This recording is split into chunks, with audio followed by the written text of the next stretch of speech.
This is Slashers, your new favorite podcast about your new favorite horror media. My name is Aid, and with me are my colleagues, co-hosts, and cohorts, Jake and Doug. And my shit's not picking up again. Oh my God. No. It's picking up on mine. We'll just use this audio. Yeah, I'm Are you hearing sure? Yeah. Okay. Don't get defeated. It's should I okay, do it little over? bud. I should do it over. Yeah, you exclaiming probably isn't the best thing. No, But this is fun. Maybe we keep this in so people know how agonizing it is to get it right. It's so agonizing. Okay, all right. Okay. This is Slashers, your new favorite podcast about your new favorite horror media. My name is Adrian, and with me today are my lovely colleagues, co-hosts, and cohorts, Jake and Doug. Boys, say hello to the mutant goons from beyond. Hey, mutant goons from beyond. We're going to go crazy with Species tonight. That's right. This is the movie that proves to you that a dildo and the jackrabbit are necessary items. Crazy. I just can't. Species. I'm so excited. I'm in two deep seas. Oh, that was actually really cute. Did you hear that Britney Spears has been using Bitcoin since like the early 2010s to hide stuff from her dad? Oh, good for her. Suck it, Elon. Yeah, she probably invested into that now, and now she's a Bitcoin millionaire. But Daddy's like, wait, you got to cut me some of my allowance money. Mm-hmm. Well, free Britney, hashtag free Britney. Hopefully she gets out in our lifetime. That'd be nice. Well, let's talk about this. I feel like Britney is a really great analogy for both Syl and Eve in the Species franchise. Weep, weep, weep. Unbridled carnal desire on a genetic level. Huh? Yeah, I like it. Throw I in like some it kids, too. Yeah, that's some oppression from men. stuff. No, well, there was some hope in there. The guy who played Gandhi, he had a that Ben was the Kingsley. weirdest, yeah, Ben Kingsley. He had the weirdest crying scene I've ever seen. He just stands there like, and then one tear comes out. I'm like, man, that's crazy thing. Back when I was in high school, I got in trouble because I laughed when we watched Gandhi in class. When he gets shot, he does, like literally. And the thing is, I thought I was like twisted for laughing at that. There's a whole Reddit to that. Like, did you laugh during class when Gandhi got shot? Because he gets shot. He says, "Oh God," and other people laugh too. Like it's just. You're watching 2.5 hour movie and then you just laugh once he gets killed. That's it's sad, but it's like, oh God. I'm afraid to invest in one Mr. Gandhi. Everything I read has these conflicting stories about him secretly being terrible. So I'm just gonna accept that he was a space alien and we'll move from there. But no, I haven't seen that movie because I don't have 2.5 hours to spare, and I never have for that movie. Well, watch the director's cut. It's like 3.5. Oh, Jesus. Even No, better. Did you know that Peter Jackson said that there could be a director's cut of the director's cut of the Lord of the Rings? That he has extra footage that we've never seen? Do you really need to sit there longer? My ass hurt already. Ugh. Oh my God. That just like sounds very painful to me to sit through that. But I guess you like that, Jake. It's crazy because I hated The Hobbit so much, like on a cellular level. Like, you know how there was like the blob of shit that's afraid of fire in Species that climbs up the wall? That was like coming out of my throat, this hateful vitriol as I was watching The Hobbit. But I love The Lord of the Rings, even though the books are reversed, where I think the Lord of the Rings books are awful and they are longer than Species 3. Oh my God. Don't even get me started on Species 3. We should probably start at 1. Oh, it's a good idea. Because I have so many horrible things to say about part 3. So, but yeah. No, so why did we pick this species this month? Well, she's an alien, right? So we're in the midst of 2001, A Space Augusty. Yay. Yep.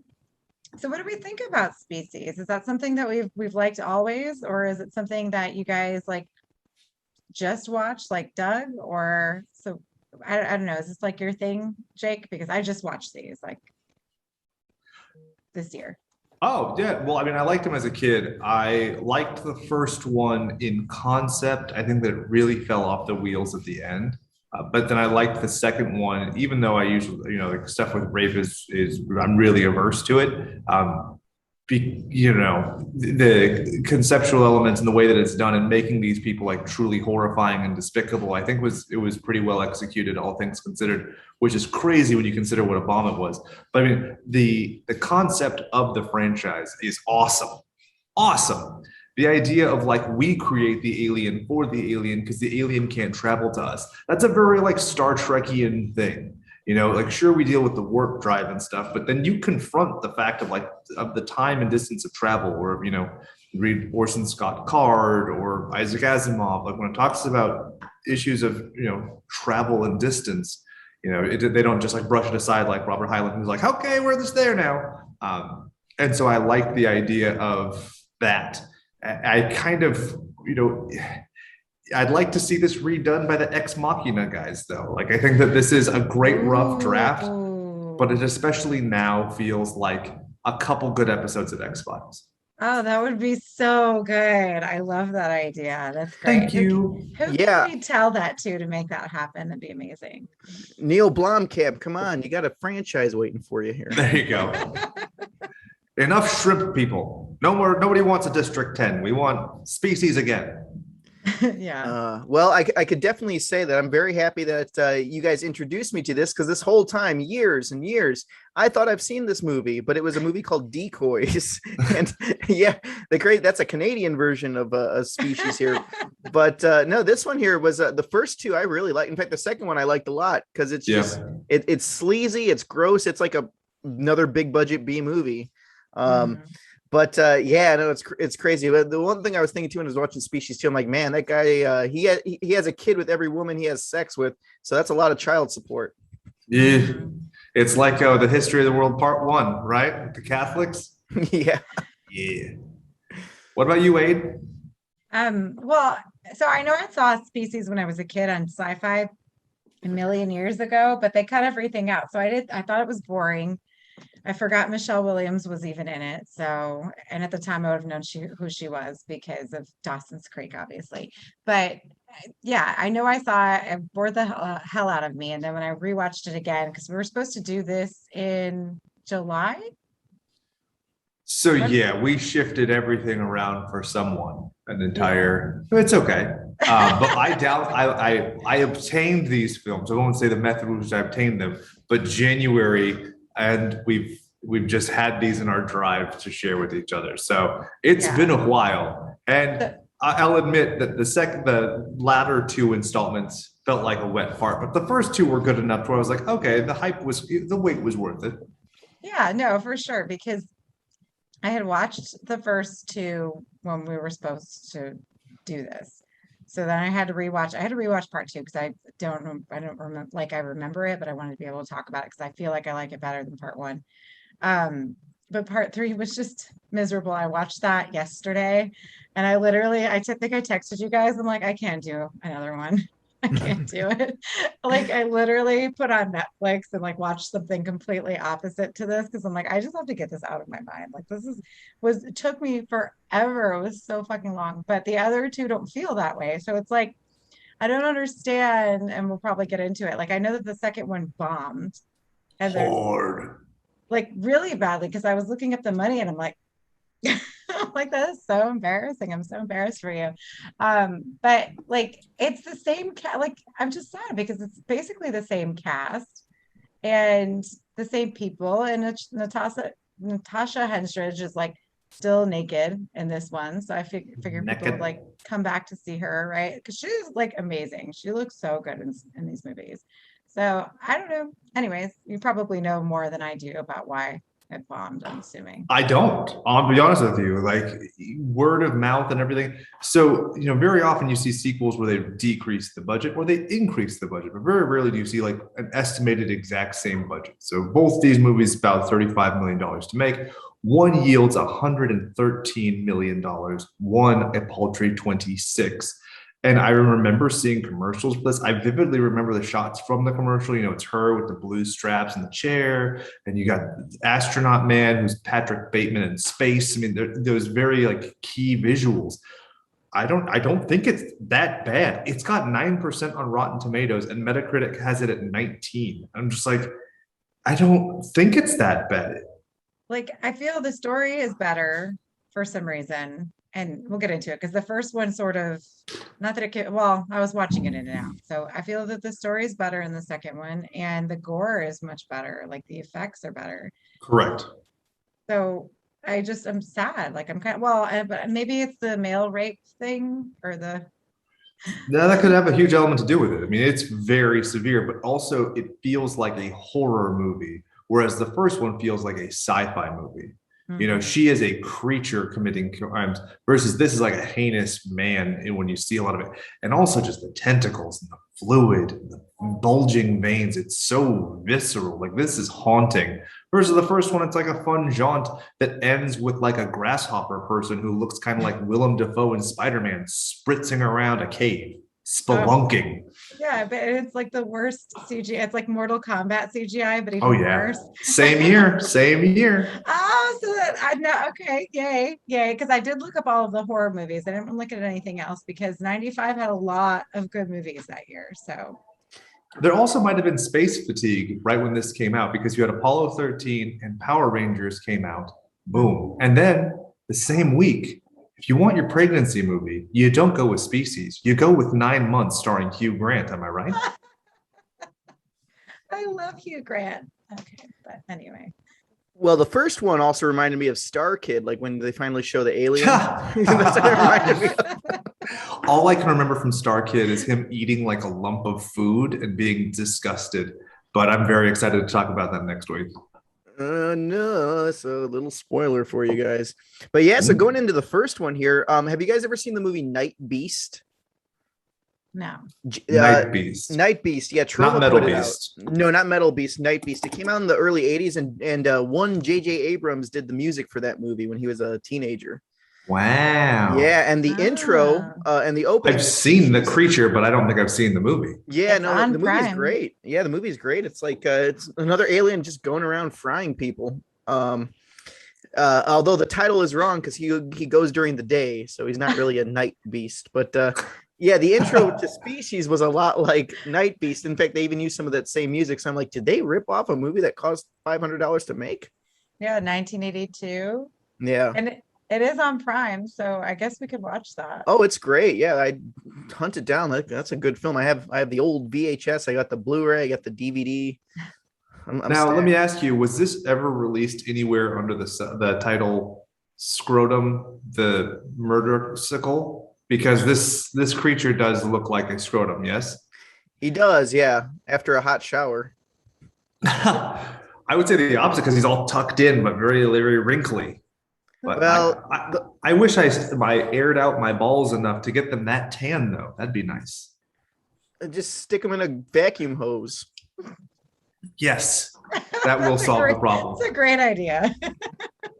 Doofy did it in Scary Movie, so why can't we? I don't think it was his balls in it, but yeah. Oh, Well, as long as your stitches are healed, I think it's okay. Oh, yeah. So, sorry, before we get too far, we were talking about movies that came out in Oh, 95. mhm. Yeah. So, one thing I have to mention is the movie Kids came out a couple weeks after this, which is the movie where everybody gives each other AIDS. And so that's cringy. So, you have like some like weird bookends. But can I talk about like just how unexpectedly amazing 1995 was that I just never realized? Mm-hmm. Mhm. I'm always an 80s guy, right? But then we get to 95. Tu Wong Fu, Angus, Usual Suspects, Showgirls, Seven, Mallrats, Heavyweights, Brady Bunch movie, In the Mouth of Madness, Tales from the Crypt, Demon Knight, Ace Ventura When Nature Calls, Goldeneye, Heat, Jumanji, Dracula, Dead and Loving It, 12 Monkeys, Dead Man Walking, Mr. Holland's Opus, Outbreak, and of course, Major Pain. You forgot Halloween, The Curse of Michael Myers, my favorite installment. So Oh yeah. That's ruined by number 5 though, right? yeah, well, fuck 5. 6 is the best. It has Paul Rudd, for Christ's sake. Like, if you're not on board with part 6, then you don't talk to me. Sorry. Well, I like part 5. I mean, they have goofy clown music when the cops come on. You can't beat that. Oh my God. And And the there was- penguin sounds and stuff, yeah. Yeah, and it's like the French director is like, "Oh, this is good stuff." Okay. Take that, pig. Ziggy piggy zig. Yeah, there's so many good, but like The Prophecy. Did you say The Prophecy? Lord of Illusions? No. Yeah. Most of those movies were just like big movies. They weren't Okay. necessarily horror specific. Sorry. Yeah, no. I'm just making sure that the world knows because that was actually a really good year. And considering like the 90s sort of That's falls it. flat, like, yeah, it falls flat with horror in my opinion, but I guess not this year. Yeah. So written by Dennis Feldman. You might know Dennis Feldman as the buttfucker who wrote The Golden Child, Eddie Murphy. Remember when he drinks this and then he spits the water? You know, it's a good movie. Well, it's not good. It's a movie that I like, even though it's not good. No, that's like Norbit. I love Norbit. Everyone hates it. But... That's fair. So he did Species. He did Species 2. So the inconsistencies between the 1 and 2 in terms of how the aliens get there is kind of funny. Well, that's tough because you have Chris Brancato also was a writer for 2. It gets conflated. But anyway, you have Species, right? Where it's like, hey, we're going to Morse code you how to make an alien. And then the last film he wrote was Virus, which is an adapted comic book. Oh, okay. And it's basically kind of the same thing where the alien is like an electrical signal. And that's how it makes all the little robots that kill people. Mm-hmm. Okay. So maybe he really was like, okay, I made $113 million the first time. I got to make that slide whistle. Yeah. Well, that sucks because, like I said, Species, the first one, I think the first 40 minutes is great. Then it deflates like a balloon an hour and 6 minutes in. But yeah, when she's on that, when she escapes from that lab, when they're putting cyanide in there, and she's running onto the train. When that train conductor gets sucked in, I'm like, man, this is good stuff. Like I'm surprised no one's ever seen this. Or me at least, you know what I mean? I'm like, wow, Yeah. this is really good. And then she's eating all that food, like the pudding on the table. I'm like, man, I remember the first time I was stoned, I was eating food like that, but I wasn't an alien. So Are you sure you're not an alien? Not that you'd confess to, right? no, when I watched, I'm like, oh, I know what you're thinking, girl. Good stuff. But this is actually a key point and something that I refer to all the time now. This is one of the reasons why I don't ever really invest in a lot of like the Netflix original shit, because in watching those kinds of things, you're foregoing stuff like this, that while it's not like a classic, it is still a fun, good movie that doesn't get heralded enough. And I wonder if they're exploiting the audience, because 1 and 2 aren't streaming anywhere for free, but 3 and 4, well, 3 you can find on, I think it's Pluto, and then 4 you can find multiple places. But the point is like, I think they knew they had a vested audience, at least in 1 and 2. And so they use those for collectors, because I've seen collector editions of this and statues of that and all of those things. Can you think of any other like movie franchises where you feel like they're not being well known because the people who own the rights are just exploiting the audience they already have? Okay. Definitely. For another alien one, Extro. I think Extro is definitely one of them. Mary Lou in Prom Night 2. Well, she's in the other 3, and I've seen like statues and cosplay of her. I'm like, man, that movie's not streaming anywhere. So yeah, there's definitely some stuff in there. I'm trying to think of some other ones here. I don't know. What do you got, Aid? Oh my God, I just had something and it just left me because I was thinking, I just watched Mary Lou on Prime. Isn't she on Prime? Yep. Mary Lou, who, whatever. Hello, Mary Lou. Yeah, that's a really good one. We should talk about that. God, I was just gonna say,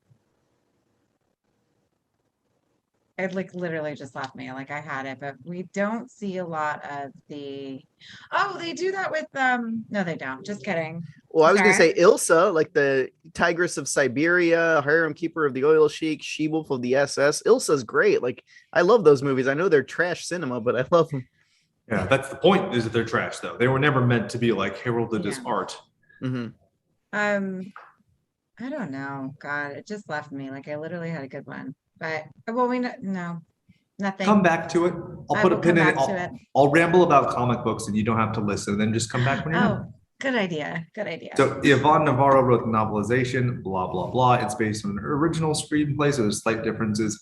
Dark Horse did a 4-comic adaptation, blah, blah, blah. It was drawn by John Foster, who did Aliens versus Predator versus Terminator and some Batman stuff and Star Wars shit and blah, blah, blah. Then there's Species Human Race that Dark Horse did, where it's about the male offspring. So if you need more, you can get it. They're not great, not compelling art. The art is very generic. It's of its time, but I read them all, and that's all I have to say.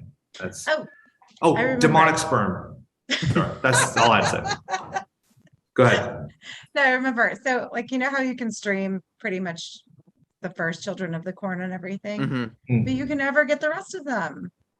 That's a great example. They're so bad. They're good. Like, I like to watch them. And the only time I can watch them is on Sci-Fi, and they just cut everything out. So, like, I would like to be able to just watch them all together. Yeah, it's funny you brought that up too, because Children of the Corn 2 is better than the first one. Like, I think Children of the Corn 2 is the best out of all of them. Yes, and we can never watch it because, like, it's never on anything. So yeah, that had a weird release too, because Echo Bridge, the really cheap DVD manufacturer, they released Children of the Corn 2, and somehow they own the rights. So anytime there's like a box set or something, part 2 is always missing because that's owned by a cheap dollar store DVD. And I'm like, man, that movie needs like I think the problem was that was put out by the Weinstein Company or something. So I don't know, some weird rights with that, but fuck them. Weinstein's in jail. Let's take the rights from Children of the Corn 2. Did I mention that I watched Overnight, the documentary about Troy Duffy on the air? You got to watch it. It's free on Tubi. It's amazing, and it involves the Weinsteins. And Troy Duffy, the guy who did Boondock Saints, makes a triumphant comeback now that Harvey Weinstein's gone by writing a directed VHS Pauly Shore movie in 2020. He stuck it to the man. Good for you, buddy. Produced by Frank Mancuso Jr. Did Friday the 13th, I think 2 through 7, if I'm not mistaken. Technically, he did all 4 of these, so that's pretty sweet. And then, did auditorily, did this prickle your tingles at all? Auditorily, well, it sounded a lot like Hellraiser, to be honest. That's because it's Christopher Young who did Hellraiser 1 and 2. Ah, there you go. You've been doing your homework. But yeah, I really love that opening theme. This movie has the best of the credits, and you can see, like, when you hit Species 3, the credits are so bad. That's like the only note I took when watching the movie. I was like, holy shit. Yeah, like, you couldn't even do font. Movie Maker, Windows Movie Maker. That's yes. Terrible like where they color. have the thing, and then the signs just drip. I'm like, man, this is what we used to do in like grade school. Oh yeah, it's a rough one. Now, as far as how we want to go through these, do you want to just kind of hit some talking points? I feel like we're going to focus 80% of the conversation on 1 and 2. Mm-hmm. So what are some key takeaways that you guys have from the first movie? Well, I learned aliens don't like diabetics. Yeah. Ableist. Yeah, really. I mean, he's like, oh, he killed him. Why? He had insulin. Well, he's not a perfect specimen, right? So she needs like a perfect specimen. He's not perfect. But that goes back. Alfred Molina is a perfect specimen. That's your boy, Doctor Octopus. Dr. Octopus. Mm-hmm. Yeah, he finally got pussy and then he died for it. Poor thing. So he didn't get pussy.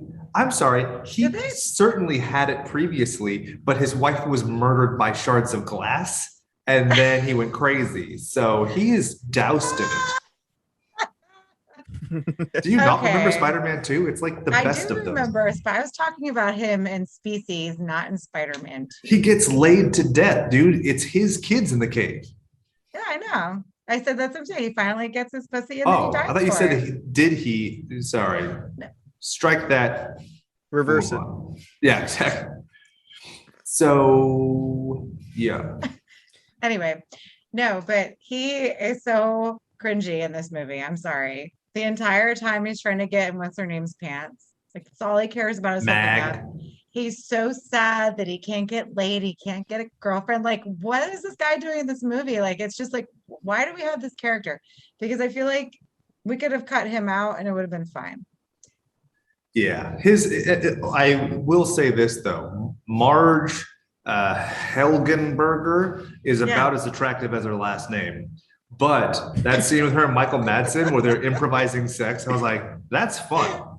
I like this. It was because it's tough, right? You're playing opposite a literal model. And so like your homeliness is certainly going to be hammed up a bit. You're also science ladies. So usually they make them a little homelier, but yeah, you know, that's the pizzazz, confidence, braggadocio. That's what gets you laid, ladies. I know you're all struggling. Well, that's what pissed me off about this movie. And then they brought it back up in part 3, which I was so fucking annoyed by. But like basically she looks, you know, like you said, homely, and that's so bad. Like you don't call women homely. That's so Look sad. at her hair. You tell me that hair's not homely. It's Her really hair bad. is from the Rock and Roll Express, the pro wrestling tag team.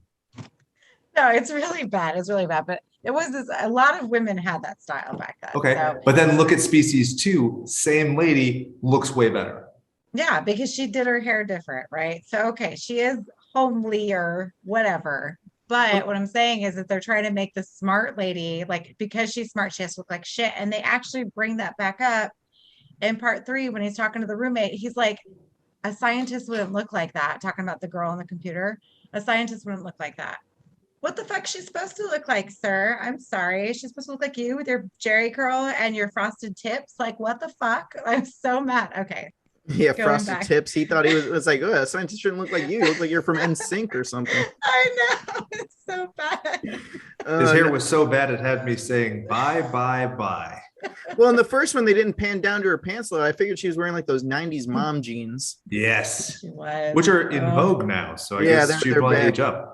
Gen Z. Mm-hmm. All of you look like Marg Helgenberger. But you want to know what the thing with the first one is that it was so funny because they felt like a group of Simpsons characters all sitting around. It's like the one guy sitting there is like, oh, I can feel the feelings. No. Yeah, right. He went that way. No. And then the other guy's like, you can't read my feelings. It was like Dwight's X-Men school from The Office. Where he's yeah, like, what exactly. is this? Dan, played by Forrest Whitaker. I know. And one thing.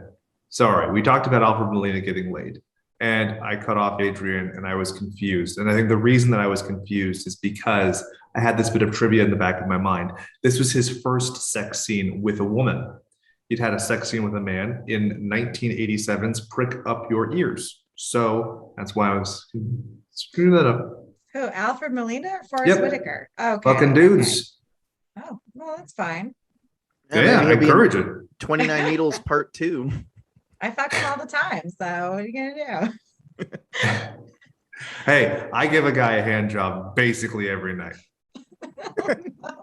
It's medical. I have to because of the vasectomy. I have to purge. The doctor said so. So this is all clinical. I'm not being perverse. So what is it? Does it do like a buildup and it's like an old fridge where it's like, oh, you gotta clean out your filters? Yeah, think of like a hacky sack is what my sack becomes. Very, very hard and full of sperm that just has to be expunged into my body somewhere. They just don't know where it goes, apparently. That was the worst explanation. And I asked the lady who was the surgeon, and I asked the lady before, and I was like, so just where does it go? And she's like, well, it just gets like reabsorbed. It's like so.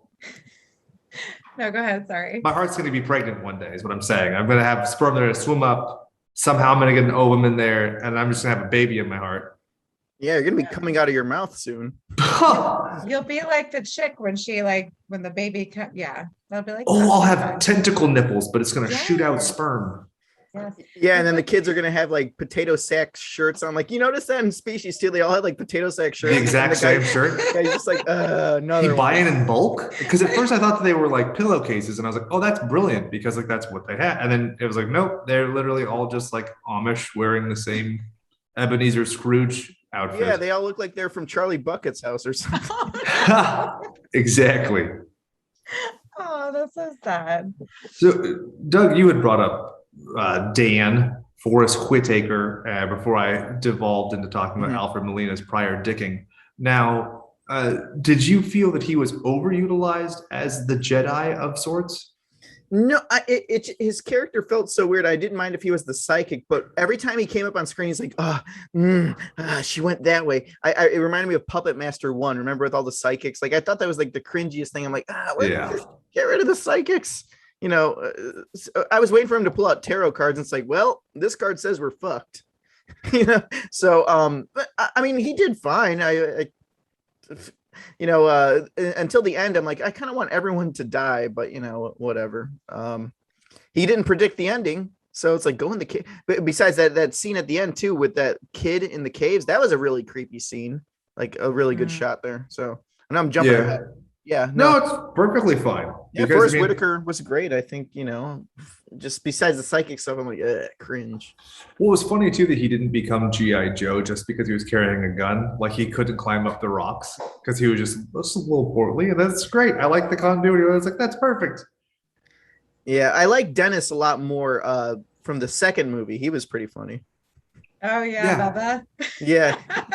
Absolutely. Like, sickle cell. Yeah, he's like, hey, yeah, I got sickle cell anemia. I saved the world. Hey, babe, I've been fighting aliens all day. I know my leg's bleeding, but you want to have Tex in this in this ambulance? She's like rubbing his head and stuff. I don't think they teach you that as a medic in the army to cradle your client's head in your crotch.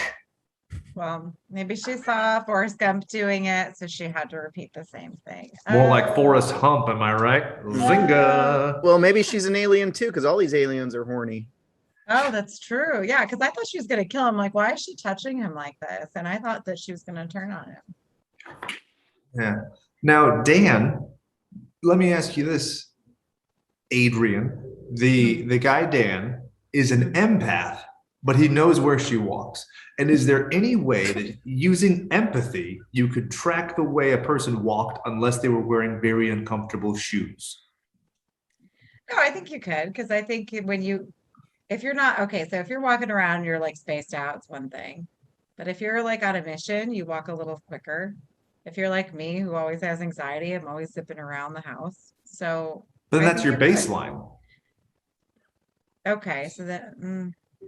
So unless like he's able to like sense in the ether where the anxiety was, it just seems to me a little bit convenient. He's always like, she went this corner, she went that corner. I always think it's a hokey thing, and it's like the only movie I will say that telekinesis or any type of like sensitivity of that nature works for me is Carrie, and anything Carrie related, but everything else, and I'll say this all the time, like that's why I hate that version or part 7 of Friday the 13th, because I'm like, that's such a fucking cheap cop out. Oh, they have powers. Jean We're Grey. good. Yeah, like it's just it does not fit well into a horror movie. It's just a cheap way, I think, of like getting like putting the story together. In my opinion. Didn't Manhunter have that as well too? Like the first Hannibal Lecter movie, like the one guy who was helping the cops is like, oh, he's that way, you know. Yeah, much more so. Yeah. And Manhunter is a delightful movie though, because you get to see the guy who has the axe from Last Action Hero, and he gets to shoot a shotgun with one hand. It's pretty badass. He's gonna be filming that in the morning. Yeah. Another key example of, you know, the issue I have with the mental brain thing is everybody just believes him and accepts it. And it's like when you confront science and this incorporeal medium, it's just a little convenient that everybody's like, oh, okay, we're just going to listen to you. And you're the most important part of the team now. We're just going to be beholden to you. We can't verify what you're doing. We don't know. I mean, it was very obtuse. I don't mind him being there. Like, I like empathic characters. Like, I really like the character from Farscape, the blue lady who's like, oh, I'm empathic, but she doesn't use that as like a MacGuffin. Yeah.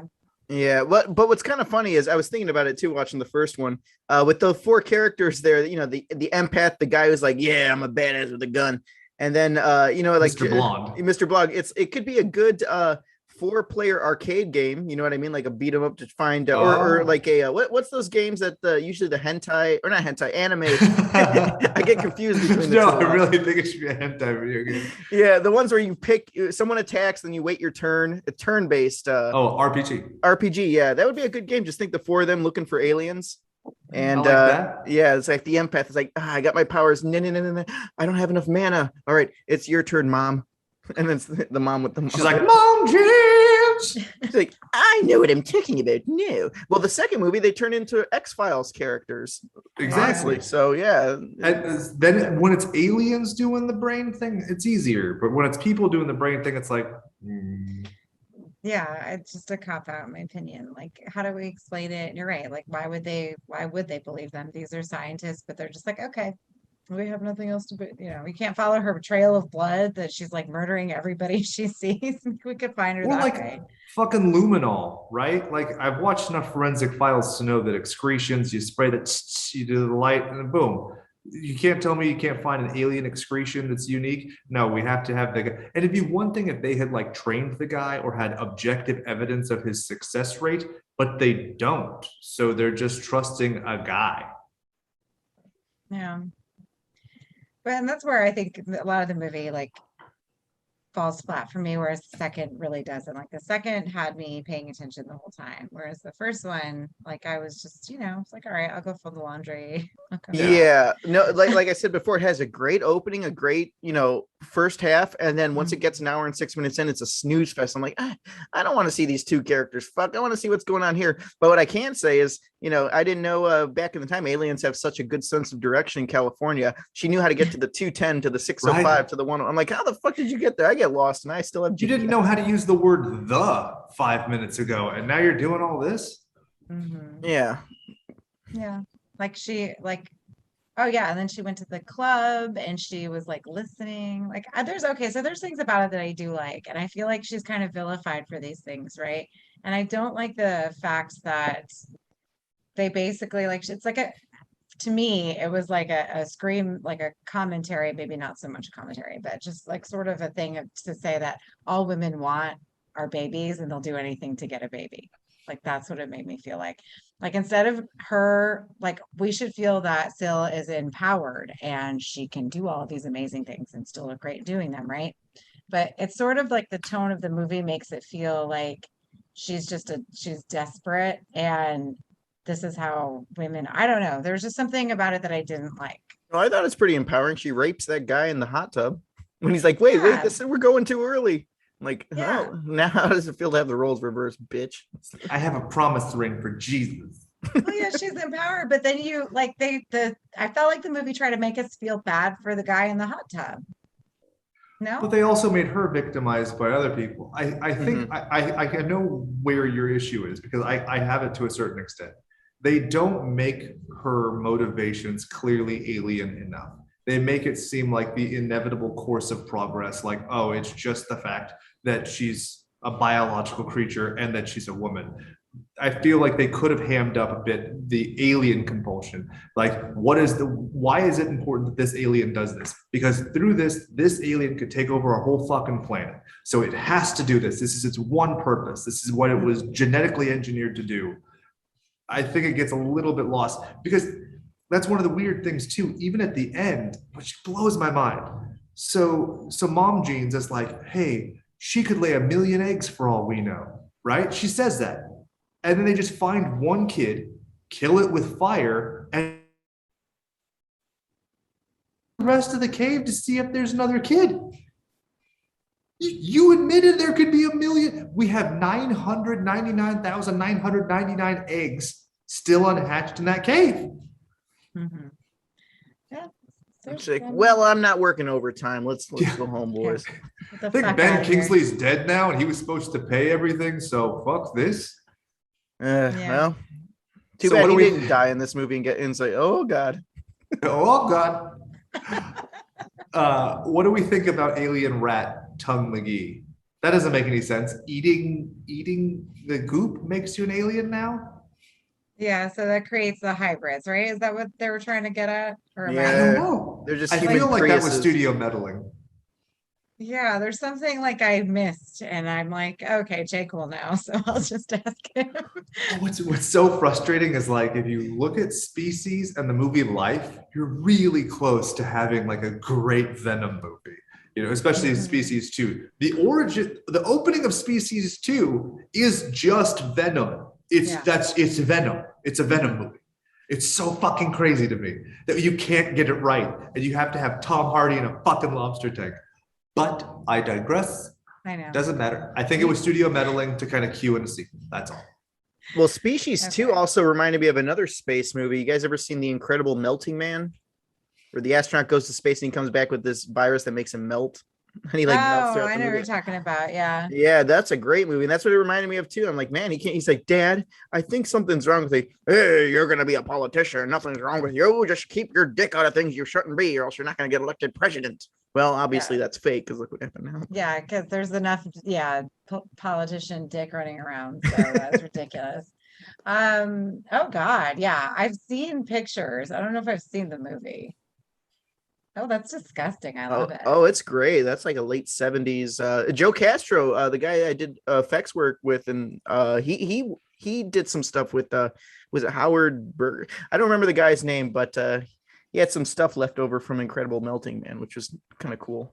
Oh, that is so cool. I think I've confused this mask with the I Was a Teenage Frankenstein, the one that's on the poster at the very least. But yeah, we could definitely do this because it reminds me super much of Emil from RoboCop. Splat. Yeah, and he melts throughout the movie, and there's a scene with the two old people that are like, "Oh, we may get in trouble if the cops catch us fucking in the woods." It's two like people in their 80s like trying to fuck in the woods.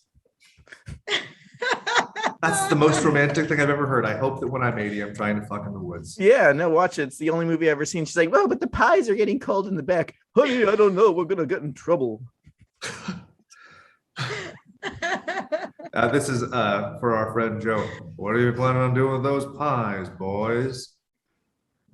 Doug knows. It's Killer Clowns from Outer Space. Yeah, in fact, I got the killer clown. I got the big Clownzilla over there. I bought him at the Midsummer Scream event. So it was the last one. And they're like, "Do you want to adopt this one?" I'm like, okay, you sold me. I've consented. Mm-hmm. So can we talk about Species 2? Yes. Not TOO, but rather the sequel. Species 2, Electric Boogaloo. So. Okay. So let me ask you, have you guys seen The Astronaut's Wife? I've seen The Astronaut's Kid. Is that the one with what's her name? Is that Charlize Theron and oh, it's a new Johnny movie. Depp. Okay, I thought you were talking about like an old Disney movie or something. No, It came out in an old 1999. movie. Yeah. Yeah, I saw it, and I don't. Is that the one where she hit the scalpel and like her butt crack, or is that a different movie? Charlize Theron? It's the one where she gets, it's aliens. It's aliens who fucking have alien babies. Yes. Yeah. I saw that. And so I saw both this and that one. And so I was one of the things, both of these movies were incredible failures. Astronaut's Wife had a return of 19.6 off of a $75 million budget. And so I was like, I'm wondering if aliens fucking isn't what we needed in the 90s. Mm-mm. Oh man. Have you seen Splice? Well, Splice isn't aliens. Okay. Dude. Yeah. I totally see Splice in this when they be fucking. Mm-hmm. Especially the end. But it's not. They're not aliens though. But they're still created. Neither is Syl because she's created here. Created. She is not an alien. She's not even extraterrestrial. She's terrestrial. She's a test tube baby. What do you call that? Yeah. Test tube baby, right? Yeah, but she's in that cage most of the movie. Unlike what was the main guy? Patrick? Was it Patrick? Yep, Patrick Bateman. Yeah. That's how I remembered it.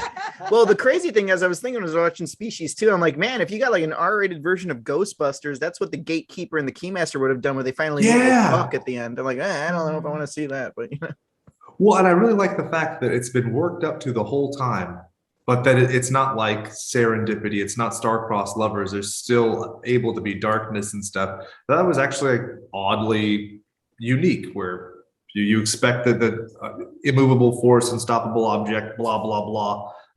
That was obviously purposefully conflated, just in case anybody's curious. But, you expect it to be this, like, they're uniting and they fuse their souls together and their buttholes. But then she still turns on him, which I thought that was a nice little tainting from the human genome. Mm-hmm. Yeah, like you could definitely. Well, they were trying to say. Well, I guess in part, then I'm thinking ahead to part 3 that she has no human emotions. But the first one, it feels like she doesn't. I feel like she does as a child, but she didn't as an adult. So I don't know if that's part of their like shtick. An abrupt change, right? Because Michelle Williams is very sympathetic, and she evokes a lot of like tenderness and I don't know, she's piteous. And then you get to Natasha and she's like, I'm gonna fuck you like Rebecca Romaine painted blue in X-Men. So yeah, and then she's more again sympathetic in the second one as Eve. Like I felt bad for her when they were sticking her down in the beginning. They were sticking her in that stuff, and she had all those bubbles on her. Like that was terrible. I felt bad that her forced orgasm was while watching baseball. Oh yeah, she crushed a fucking baseball in her hand. I'm like, man, she found the G spot, multiple G spots. Yeah, no, oh my god, that's terrible. Yeah, she got a home run, guys. Oh yeah, well, I'm sure they should have had a scene with the two scientist ladies. Like they're just watching baseball. Like this is low IQ. And then after like she crushes the ball, they're like, oh, we should start watching baseball. And they start flicking their beans. Like I don't get it. I don't get it. What's going on? Wow. It's like when Harry met Sally. I'll have what she's having. Yeah. See, that could have been the Harry met Sally scientist ladies. Like, hey, baseball was the secret all along. Honestly, if Rob Reiner's mom made a cameo in this movie just to have that bit, this is a classic. But one fun thing, Justin Lazard, who plays Patrick Batemen from Space, actually kind of a creep in real life. He got arrested for exposing himself. Isn't that fun? Oh, he did? Well, I mean, he exposed himself in Species 2, so there you go. His butt's weird. To who? Who did he, like, was it to children or he just took it out? He was drunk. It was in a park. It was a thing. You can find it on his Wikipedia, and there's some articles. He was also charged with resisting arrest. And then, so check out this timeline. So he does that.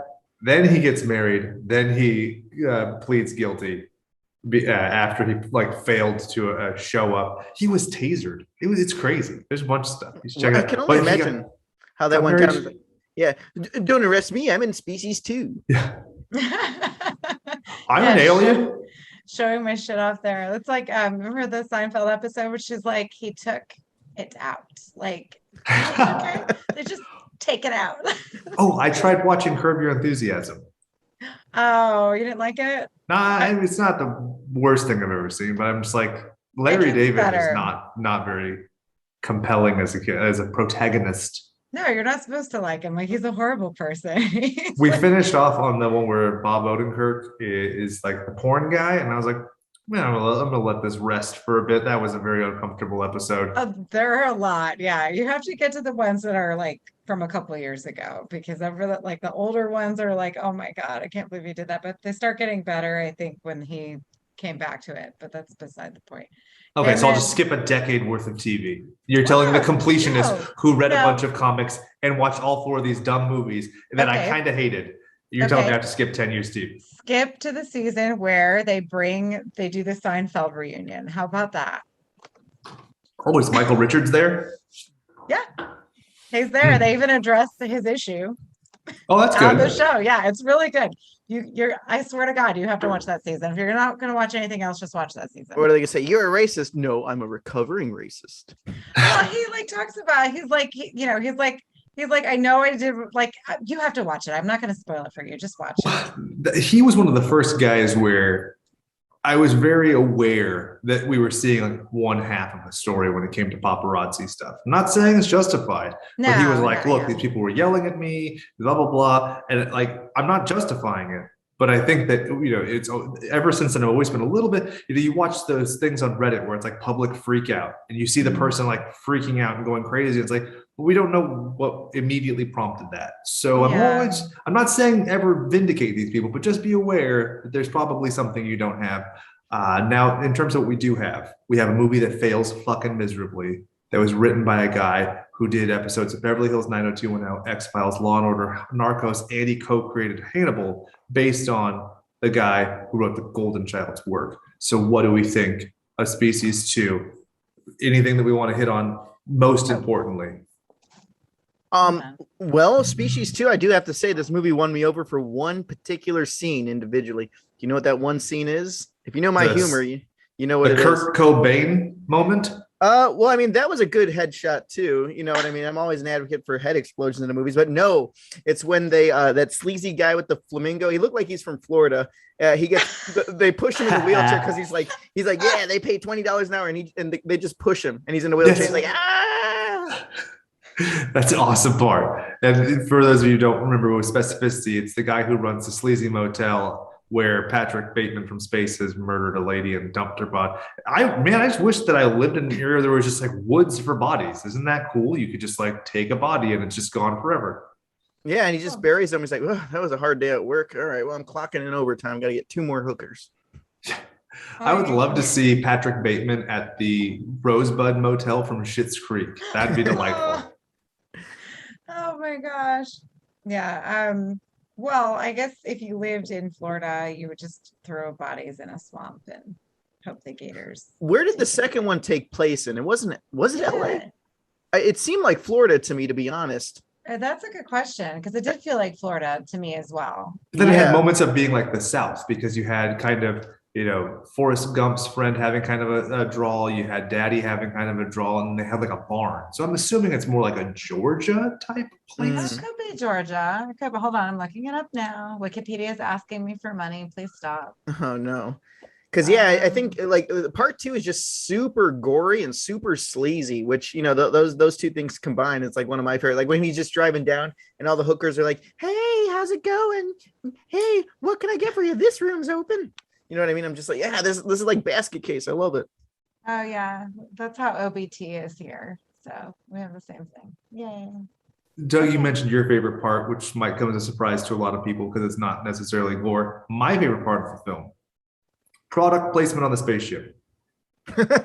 Fucking 20 plus years ahead of its time. When you think about the SpaceX and all this other bullshit, I'm like, wow, this is so foretelling. Yeah, and it's just like it shows you that everyone, no matter what their occupation is, they could still think they're unhappy. Remember that opening scene when he's like digging the dirt on the planet, and so he's like, oh, I've been reduced to like a Mars ditch digger. I'm like, yeah. Dude, you're in space. What are you complaining about? Shut the fuck up. Yeah, no, that's white privilege for you. So there. Yeah, that's like that kid that went to space with I want to call him Magneto. Who's the bald guy from Amazon? Jeff Bezos. Jeff Bezos. Oh, it looks like a giant dick. I love it. I think you mean Charles Xavier. Charles Xavier, yeah. Mac, please don't besmirch Magneto. He's so great. Okay, yeah, Charles Xavier. I'm like, yeah, that kid's like, if you work hard enough, you'll be like me and you'll go to space with Jeff Bezos. Motherfucker, your dad just paid $27 million to get your ass up to space. Shut the fuck up. Turds.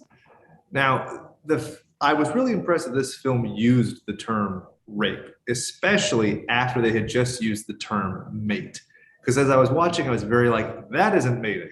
That is not what that is at all.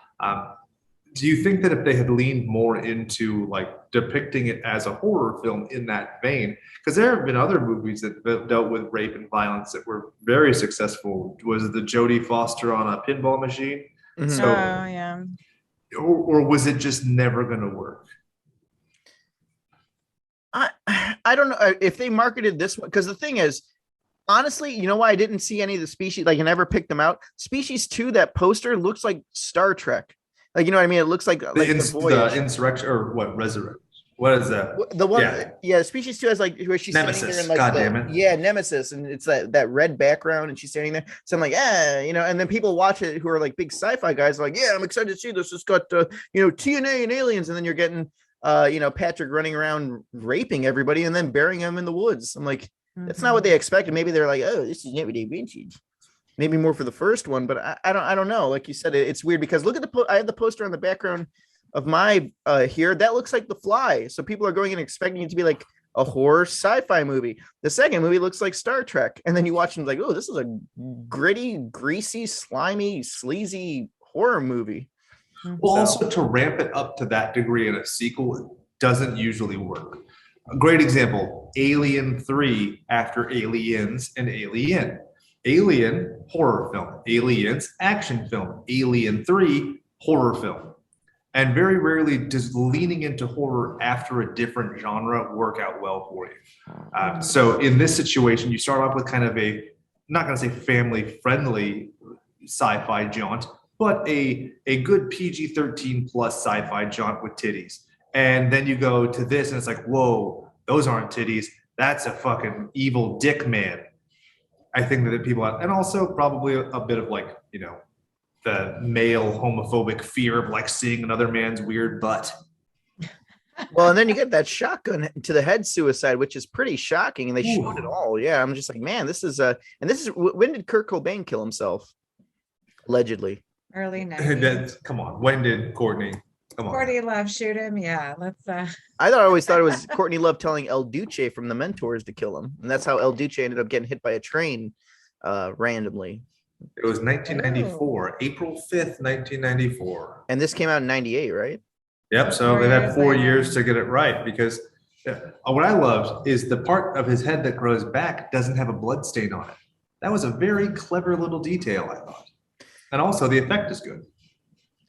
Yeah, when I was watching this, the effects, okay, for the first one, the effects reminded me of Alien 3, a lot of that, but even worse, like maybe Sega CD. The second movie, not so much. The second movie reminded me, again, of Star Kid, and a little bit better CGI, especially when the head's forming. You know, it looks fake now, but I'm like, man, this looks better than Hollow Man, and Hollow Man was all about the effects. You know what I mean? Don't besmirch Paul Verhoeven, but yes, you're right. Mm-hmm. I'm not to besmirch. I like Hollow Man. So. Yeah. So, Aid, practical effects at the end. What do you think of the Patrick puppet that like splits its head in twain and then unsplits its head? What do you think? The dog body? Yeah, I liked it, but again, it just reminded me of something I've already seen before. So while it was good, I liked the fact that there was an actual puppet and not that whatever that fucking thing was in part one. I'm like, oh my God, that's so bad. So I'm glad that they upgraded to that. It just looks better, and but it's kind of annoys me though, because why is he so, well, I guess because he got it from Mars. Okay. I just answered my own question, because I feel like when Eve becomes her form, she's like less than, but then again, she was created here. So that makes sense. So then is he the true form? But then he's a hybrid, because I don't think he's a true form. I think that he's part Martian of whatever species would have been on Mars however many eons ago. Okay. So that's what confuses me. Like, why is he so much like more powerful than she? I don't know. Whatever.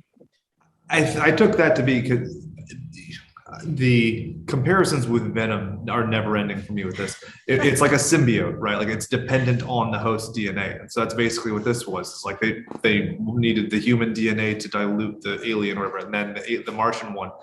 And so what made Patrick kind of interesting is it was basically like he was three things. You know, he was himself, he was a species creature, and then he was the Martian potentially. And so that explained why he looks so different. Because when you look at like his torso shape and stuff, he's not very humanoid at all. He reminded me of like Dr. Smith from The Lost in Space with Gary Oldman. Very clunky and weird. And I really just love that they use like a mechanical puppet for that, because like, you know, you look at Species 1 and it's so janky with the little boy one. I had to rewind it because I was like, is the grasshopper one the little boy? Like that doesn't make, the scale is all weird. It doesn't make any sense. Yeah. And then you get to this one, it's like, okay, like everything visually makes sense. It's tangible. I can track where it is. I have a spatial awareness. So, I mean, this is a key example of where I think puppetry, when you can do it, you should do it, as opposed to just like, I'm going to click and drag a little green lady across a rock. Yeah. That's like with the liquor in Resident Evil, like how terrible it looks when it's CGI, but when they actually have the puppet, it just pisses me off. It's like, just, you're already spending the money. Like they spent the same amount as they did in the first one, right? Yeah. Mm-hmm. So just whatever. But so the second one did better, I feel like. Yeah, well, I mean, they probably knew the effects for CGI were like, oh yeah, because there's one scene in the first one, I trying to remember which scene it is, where she's like transforming and then the screen just goes black and keeps like going in and out. I'm like, oh, they're doing that to mask the effects. You say it's an art move, but no, it's to hide the effects. 100%. Yeah, but also it's that era where you have these weird wide static shots. They did the exact same thing in Mimic, right? Where it's this big wide shot because they didn't even know how to place the computer animated object, right? Like you read the production of the original Space Jam movie and they just had guys in green screens running around in front of Michael Jordan. And they're like, okay, so who is that supposed to be? Like, oh, it's supposed to be Tweety Bird. And it's like, oh, then what? That doesn't make any sense. And it's like, oh, well, the green screen's not going to catch it. It's like, you fuck with, it doesn't see through them. That's not the way that green. And so like you look at these old, like weird 90s kind of perceptions, once you're like start seeing it, you never unsee it. Where all of these like sci-fi shit from the 90s, it's like every time you see CGI, it's like really wide, it doesn't really fit, it's awkward and clunky. But then like when you get to Species 2, you have the fight scene between them is so dynamic because you can get angles because there's something to shoot. Well, Mars Attacks I thought that came out really good. You know, they were interacting with just themselves. So well, and also in Mars Attacks, that's a really good point because the way that they frame it is that they're often reacting to one another more than they're reacting to other things. Oh, right? Yeah, that's true. Like they're sitting there in the spaceship talking to each other. They're both chasing somebody. They're talking like oogling the woman in the trailer. And when they do one thing, it's Jurassic Park. The tracking is much more tangible and coherent. And so if you do have a wide shot, it's because you have a lot going on, or B, dynamic motion. Whereas if you watch like the cave scene specifically, they're attempting to do dynamic motion, but it's a character moving across the screen, not the motion of the camera. So it's kind of like if you were out in the world and you're like looking, and let's say a coyote ran by, and you just continue looking in the same direction and let the coyote come in the frame of your vision and then leave your field of view on the other side. Nobody does that. You would follow with your line of sight and follow the coyote, right? Mm-hmm. That probably was really boring. I'm sorry. No, this is film school over the airs. So I hope you guys are all educated because film school is very expensive. So this is a little piece of that pie so you don't have to sleep during class. Well, but that's the thing too, because it's for someone like me who just complains about these things, like I never bother, and I should probably like look and see why I don't do that, because I just sit there, bitch about it, and move on to the next movie, and that's that. So I think it's important to know that. That's why we're sitting here discussing this. So thank you, Jake. It was nice. You're welcome. Also, if you want some fun, we'll go back to Silly's.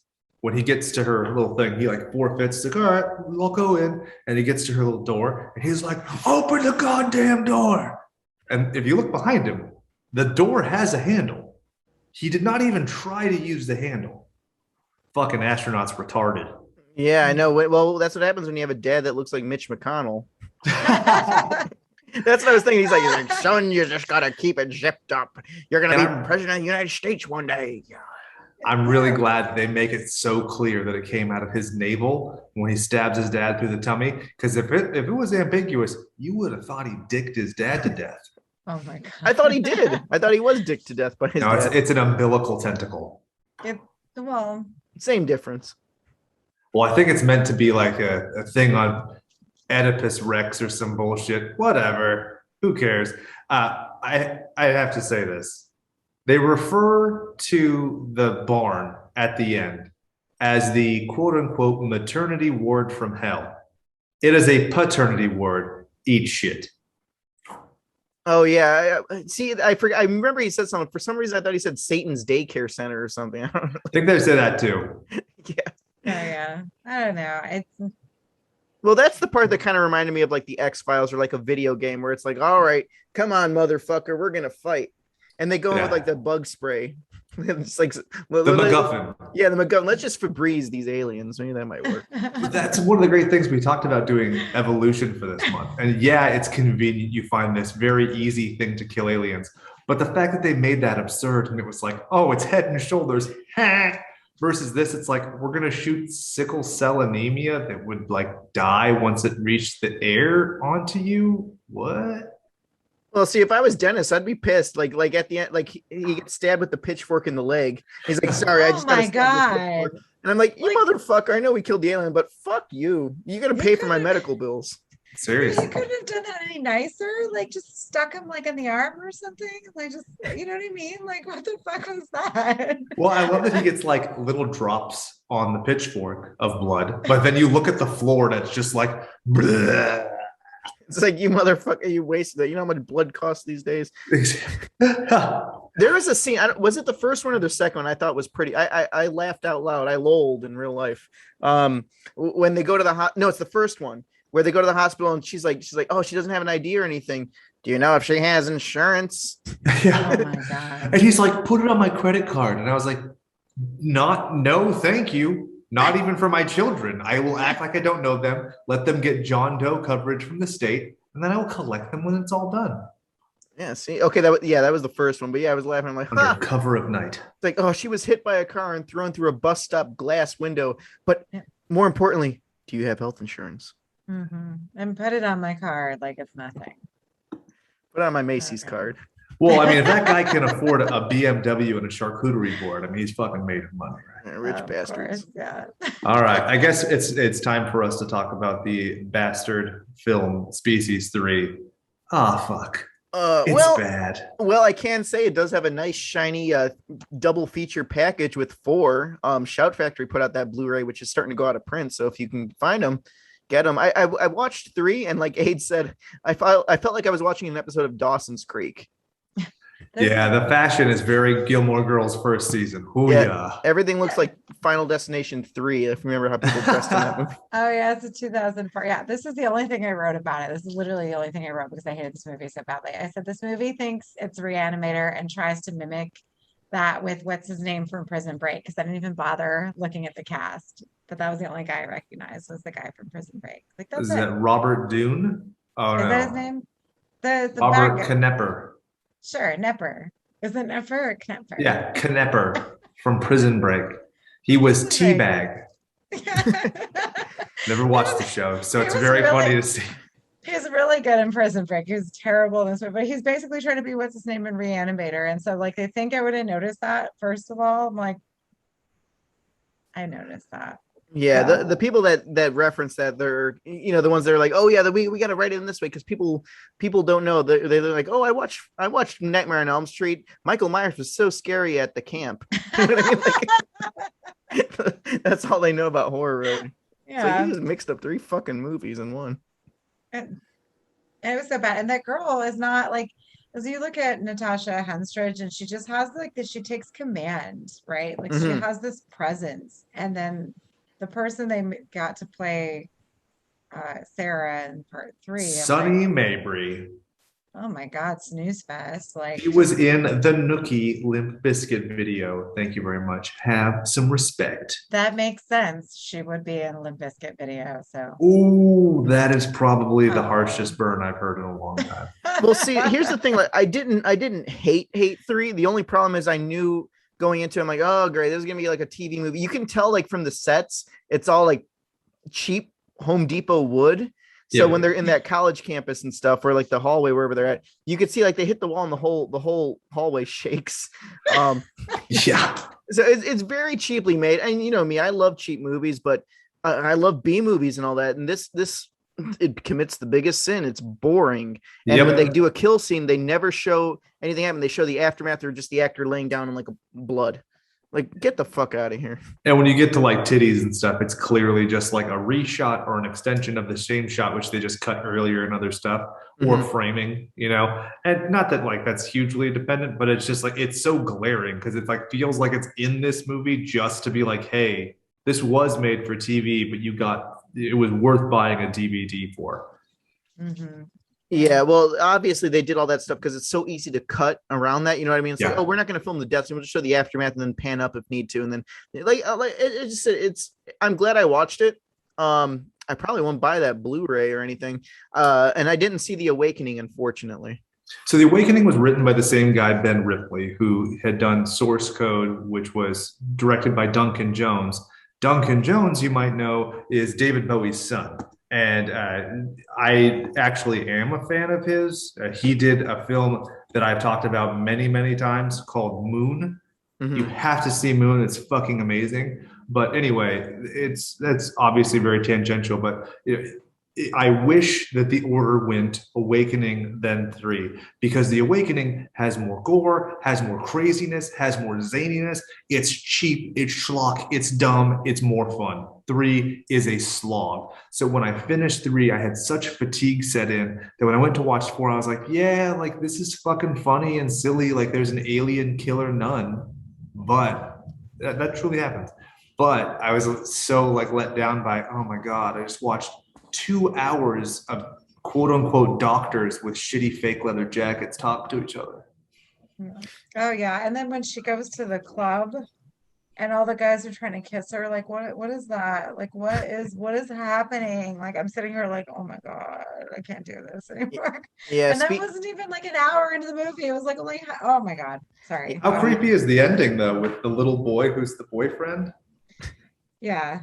At first, I thought that it was their fuck child. I fell for that. I was like, okay. And then he was like, oh. And then that he sterilized the boy. And I'm like, are you sure? Because I've heard this thing from the one Dr. Ian Malcolm, maybe it was last month in Jurassic Park, and says, nature finds a way. Yeah, nature finds. It's like the bullfrog DNA. Like, what did he, like, how did this college student know? Whatever. The whole thing was just fucking dumb. Like, nothing in it made sense. Like, I could see if it, I did kind of like the ending, I guess, was okay when they walked off in the woods because they left it open, right? So They didn't walk off in the woods. They walked off on a train track. And I was like, please, goddamn it. Chugga, choo, these sons of bitches to death. Well, they had like a camping thing, right? Yeah, they did. They're like, okay, they're gonna live in the woods and live happily. I don't know. Oh, see, I wish they had that cartoon stick. It was like a stick with like a little red bag, and they just walk. Start hitchhiking. Yeah. Well, you know what they could do? They could hitchhike, and they could use the thumb that Natasha Henstridge cuts off in the first one that they conveniently find in the door of a car. Yeah. Quick question. Now, if you, I don't know, forensics, right? As I'm writing down this note, I'm like, all right, the dead body would be in the passenger seat, clearly tied up, blah, blah, blah. And then it gets hit with a fucking missile. And I was like, oh, that's such a great get around, where it's like, there's always the smarmy asshole like me in the crowd who's like, well, I don't think this logically follows. And then he just hits it with a missile. And I'm like, why am I still writing this note? Yeah, well, you'll see in the next species, they'll smoke the missile or something. Smoke it. Well, it's a good premise. I think if they remade it, they could really do well with the story and do well with like practical effects and actually have a good narrative. I don't know. No mom jeans present. That would be nice. Well, see, if they remade it, they'd really have to. I'd love for like Blomkamp or someone to do it, but I'd really like to see the director of Hobo with a Shotgun do something like this, where it's like over the top and super exploitive and stuff like that. So I think this is what this needs, because there's too many serious creature alien movies. This is what this needs, is like that punk rock type vibe to it. Make it like a Return of the Living Dead or something. I don't know. That would be fun. Yeah, that's fun. I like that. Don Coscarelli. That's who I would have do it. The guy who did obviously Phantasm, Beastmaster, John Dies at the End. Because when you said that, it made me think of John Dies at the End. Oh, I love John Dies at the End. That is so good. Okay. Yeah, I could see that too. That'd be great. Yeah, like super over the top and super campy. I think put the cheese and sleaze up to 10. Or, we could talk about James Gunn. I think he'd do a great job. You just need like an ensemble cast. I don't know if James Gunn has ever written a movie that was like had a central lead. I think the closest would be Super, I guess. But yeah, something just like zany, I think is a great word for this kind of a franchise. Like aggressively feminist to the point of being silly, to where you can have the more conservative people think like that, but you also have those moments where it's like true to form, because hyperbole is a great way of like showing the plight of people, because it's just an exaggerated form of the same. Like that's why Get Out's so effective. It's an exaggerated form of a lot of things that we've already seen. So you could do a lot of really fun shit with an alien vagina and a green exoskeleton. Mm-hmm. Oh, for sure. Yeah, and another crazy thing, see this little picture for you Patreon listeners, the poster for First Species, it always bothered me, and now I realize I'm looking at the green screen here. Her back spikes always look like hangnails on your fingers, like you're trying to pull them up. Like I'm like, oh, she's got giant hangnails on the back of her back. Oh yeah, I thought that was her hand. Is that her hand?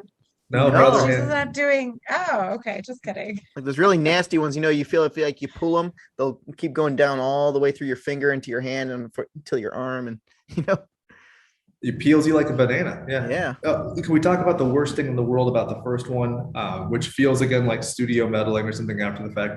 The gremlin growl by Frank Megatron Welker. Yeah, that guy. Oh, yeah. It makes it just feel like Gremlins. I wish that they would have kept, it makes it feel silly and campy. And then I think, again, when you get to the sequel where it's like, you have a Patrick Batemen lookalike, howling as he's trying to rape a woman. Very different guttural sounds. Well, he say, I was reading something that Frank Welker was saying that was like the hardest on his voice to do all of that. But then you're saying that it sounds like Gremlins, so like he already did that. Yep. Maybe he's older now and it's a little harder. Doesn't have the same spring in his step. Lemon tea. Well, I mean, that's the same thing with like the lady that does Marge Simpson. Have you heard The Simpsons lately? It's like, oh man, what the hell happened? Your voice isn't as raspy anymore. Oh. Yeah. No, I haven't watched The Simpsons in like, I don't even know how many years now. Well, you're not missing much. Like the last 10 years have sucked. So. I would still watch it if I watch Bob's Burgers. That's about my. Oh yeah, I like Bob's Burgers. Yeah. But I don't know. I think that this was actually good because I'm glad that I got to watch at least 3 of them. And then when you said there was a part 4, because I actually streamed the first 2. I didn't watch them on the drive. So I wanted to watch them on my TV.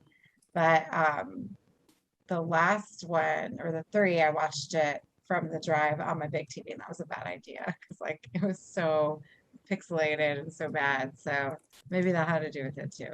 Well, are you going to buy that movie? Shout Factory 1080p HD Blu-ray? No, they are not getting my money. I refuse because like I figured out like, hey, at least if one of us spends money on the first 2, that I don't feel so badly. But like this one, I'm so glad I didn't pay for it. Well, you got to see those cardboard dormitory hallways shake every time someone steps. The whole even the roommate was so stupid. I'm like, these guys are not like these biology, whatever science majors, like these idiots. They're like the 2. They reminded me of like poor man's dead man on campus. Like attempted vehicular manslaughter. Yeah. Whatever the fuck that means.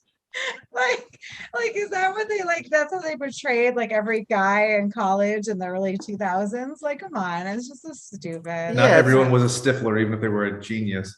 Yeah, it's like we got these 2 scientists over here. They may be wearing Oakley sunglasses or Dickie shorts and have huge trucks with big ass wheels and drinking monsters. Collar pops. Yeah, they're like, the ones that's like, hey, send me to Afghanistan. I'll take care of it in 2 weeks. Shut the fuck up. Yeah, no. I don't know. So that's my take. I don't know. So you say 4 is better. So I guess I will watch it at some point. Yeah, if you like it enough, we'll do an addendum to this episode. We'll release a little a free bonus that'll go out in the middle of the week, and we'll be like, oh yeah, it's actually kind of fun. But it's dumb. But when else do you see an alien nun jump onto like a 4-story roof and then just jump across as she's pursuing a guy who's running? I mean, it's just delightful. I gotta see this. Yeah, I gotta see. I mean, us, we watch B-movie TV, so it's like, this is like gold. If we can see a jumping nun. Yeah. Well, is it better than the priest from Dead Alive? Is my question. Well, I mean, you know how I feel about Dead Alive, so come on. I'm just saying. But it's better than the TV show The Flying Nun. Does that count for anything? The Flying Nun. Yeah, I remember The Flying Nun. Sally Field. That's too much. I can't. Well, she's got to say, I'm high on holy water. Thank you very much. Well, is this a stopping point? Are we good? Did we beat the horse to death? Add the addendum later kind of thing? I think it's great. I mean, The fact is I never want to tell someone like they're wrong for liking stuff. Like if 3 is legitimately your favorite, like God bless you, fuck fine. But like I legitimately think the hierarchy goes 2, 1, 4, 3 in terms of quality.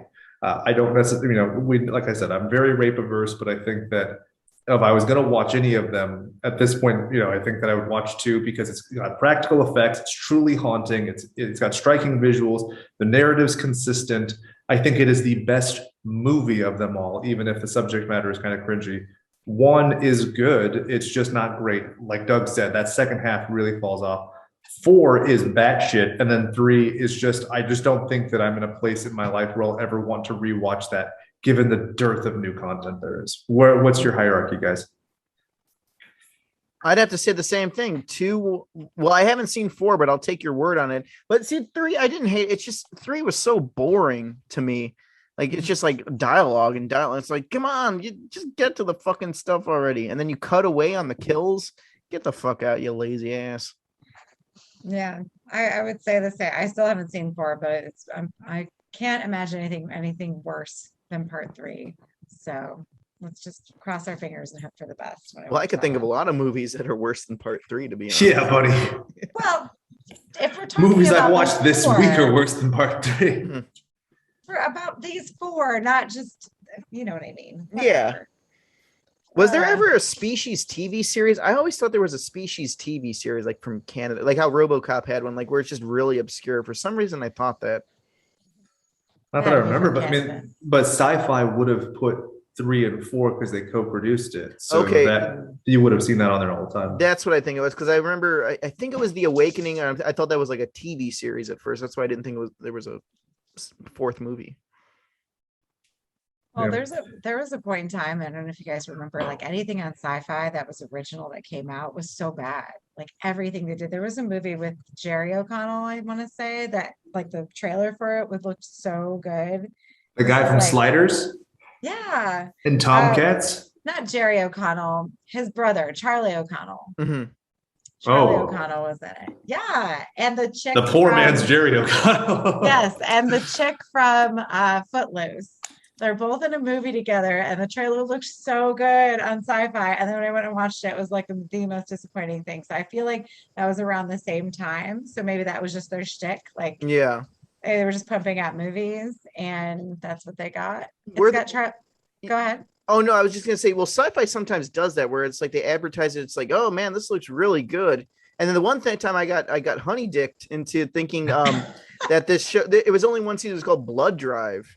And the trailer sucked, and I watched it. I'm like, this is a good show. It's like Twisted Metal, but they fill up the cars with blood. So Wow, it's death race shit. yeah, Death Race meets Twisted Metal meets stupid Roger Corman humor. I can't get over that I looked up Charlie O'Connell. Like, he's like Charlie Murphy, where he like looks just like his Yeah, he famous looks brother, just but like like him. not. Yeah, they used to live together, like, because I had the biggest crush on Jerry O'Connell back in the day. So, like, I knew everything. They used to, like, live together before he married Rebecca Romaine, blah, blah, blah. But he was, like, he did all shitty sci-fi movies. Now, if you have a crush on Jerry, how do you feel about Piranha 3D, where he gets dick bit off and Dick spit at the off. camera? I just like any time a dick gets cut off in a movie. I just think it's fun for me. I think dicks are hilarious. That's what it's Yeah. in Suicide Squad, where the dude's Winnie the Pooh in it, where he's got a shirt and he's just dick out in the breeze and gets killed. I laughed out loud all 3 times I've watched it. Is that the new one? The new Yeah. one you're talking? Did you I did just spoil? spoiler? Oh, it's a key plot point where they shoot the guy with his dick out. Yes. Oh Well, I'm I'll clearly have to talking say- about Starro the Conqueror when he has a T-shirt and his dick out. no. Well, I know. I'm waiting on Dan to watch it, so I haven't watched it yet. Get a new Dan and just watch it. I know. I should just watch it and not tell him I watched it. Exactly. That's what I. That's no fucking joke. That's what I did with my wife. Right. So like she went to bed all super early, and then it came out on a Thursday night or whatever. So I was like, I'm still watching the first. This is what we did with Black Widow. I watched it and I was like, okay, if it's not good, I'll just watch it by myself. But if it's good, I'll stop it right now and watch it with you. I legitimately watched like almost the entire movie. And then the next night I was like, oh, it's pretty good. That first 20 minutes I watched. And then I think she caught on to me because like later on I was like, fuck yeah. Like, yeah, this is my part right here. So highly recommend. Have you seen it, Doug? I have not. No, I'll have to check it out then. You honky pricks. I know, know. seriously, I had to make time for Species 3. I made time for Alright. Species, and I watched The Kissing Booth Part 3. That has been my stressful week for you guys, if that just tells you what my life has been like. What's better, Kissing Booth 3 or what's scarier, Kissing Booth 3 or Species 3? The Kissing Booth 3 has an entire scene where they're all dressed as Mario Kart characters, and they do like this race, and they're throwing like bob bombs at each other full of shaving cream. So I thought that was like the best thing I saw. So what is the Kissing Booth movies about? You hire watch 1 and 2. I'm Oh, like, they're like, so good. like, is it just about a kissing booth? Like Kissing Booth 3, the syphilis saga. They're teenage movies. They run a little kissing booth in high school, but it's not about the kissing booth. So I don't recommend it to either of you. It's not your demographic. You hire a Speaking to of watch not my Part 3. demographic, has any of you written a book about Chisme? Doug, did you write a book about Cheesemay? I did write a book about Cheeseman, but I got one right here. Oh my God. Look at Now, let's say it's not prototypically horror, but it certainly is a book that people could buy with currency, right? Adrian, why don't you tell them about that book? Oh, so it is currently on Amazon. It's called Last Call, A Toxic Love Story. It's got my picture on the back from Instagram, in case you didn't know that was me. And it's basically about a very toxic, I know the title is very cheesy, but it is a very involved story about this couple, and it's every couple that you know they're just awful to each other, and you wish they'd break up, and every time they're together there's a big fight and shit going on, and everyone's uncomfortable, but they stay together for whatever reason. So I thought it'd be fun to let's tell that story. Let's tell the world why they stay together. I thought that would be fun. So I had a girlfriend like that. I don't think I've ever told anybody about this particularly because it's not very interesting. It's Jake's autobiography. No, well, so we broke up, and I was like, look, I can't do this. I just don't care enough to fight with you all the time about nothing. And she didn't understand it because she had grown up with drama. So she thought that's just the way relationships work. And she's like, but why are we breaking up? And I was like, because we fight all the time. She's like, but why are we breaking up though? Yeah. So, I mean, Alicia, if you're listening to the show, get a copy of my friend's book here, and maybe you'll figure it the fuck out 20 years later. Yeah, she's like, there's that alimony money. but no, it's great. It's like I told you, Hiram, when I'm opening the book, I don't even like to say I'm opening the pages. I'm gonna open up the ass of the book here to take a good sniff of that book cheeks. Good stuff here. Yeah. It's getting good stuff. Well, there's a couple sex scenes in there for you if you want to read that. There you go. Have fun with that. Sex? Yeah, there's sex. Yeah. Why didn't you tell me? Then I would have actually read it instead of reading my 5 other books. Rock and roll. Yeah, it's all of the fun things in there. So also, Mikey, hit us up. I'm supposed to do a novelization show with you at some point. What's up there? Boom, boom, boom.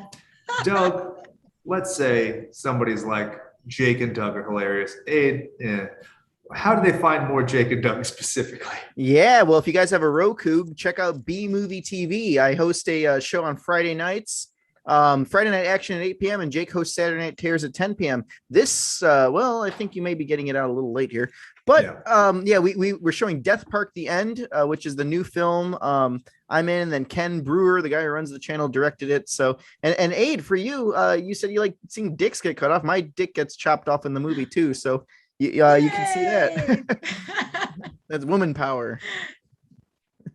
Or was it? Yeah. Yeah, like that there. So yeah, go ahead and check it out. We got some great sleazy Western movies for you that we got 10 more in. So we'll be hosting those ones here. Jake's got a few crazy movies on Saturday nights. And also too, I'll plug Pervy the Clown. I just shot something yesterday for the Pervy the Clown show. Yeah, buddy. Yeah, we'll be on there. Kinky Candy. So the episode that's going to play in 2 weeks, Fridays at midnight on B Movie TV, Pervy the Clown show. And I've done shirts. For this next episode, I'll put out a new shirt. But I have a few other designs. Actually, quite a few designs I haven't put out yet. Because I really enjoy art, and I appreciate everybody who's commoditized it and bought it and said nice things. Cam, I really appreciate it. Everybody who's loved the Mars Rats shirt, which is a legally distinct amalgamation of Mars Attacks and Mall Rats. I have a bunch of other shit, so if you like shit, just go to redbubble.com/slasherspodcast, or maybe it's slasherspod/redbubble, whatever, you'll find it. And you could buy stuff that has stuff, or you can just look at it and go, wow, I'm gonna save that JPEG on my computer. You can do that. Boom. Yeah, seriously, if you dig Jake's artwork, it's all over the place. You can get stickers, you can get, Friday Night Action stickers, Saturday Night Terror stickers. And I told Jake, I'm gonna let him draw a Mars Attacks Martian, just crazy with the colors and stuff. I'm gonna get that tattooed on me. So I'll do that.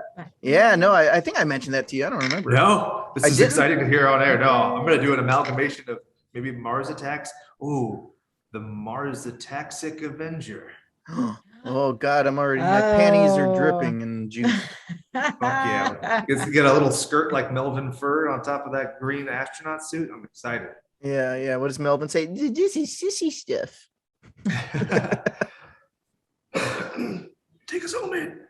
Okay, so I had a great time with you guys today. And if you guys want more of us, please look us up on Instagram at Slashers Pod. Join the Mutant Goons page from Beyond on Facebook and Slashers Podcast on Facebook. And Discord. And Discord. Don't forget our Discord. We talk a lot of shit on there, so I'm sure you'd love to join. You can find Jake at Casey Jones on Instagram. You can find Doug at Doug Pizarro. You can find me at Pathologically ADE. So on behalf of the guys, this is Aid saying goodbye and good day.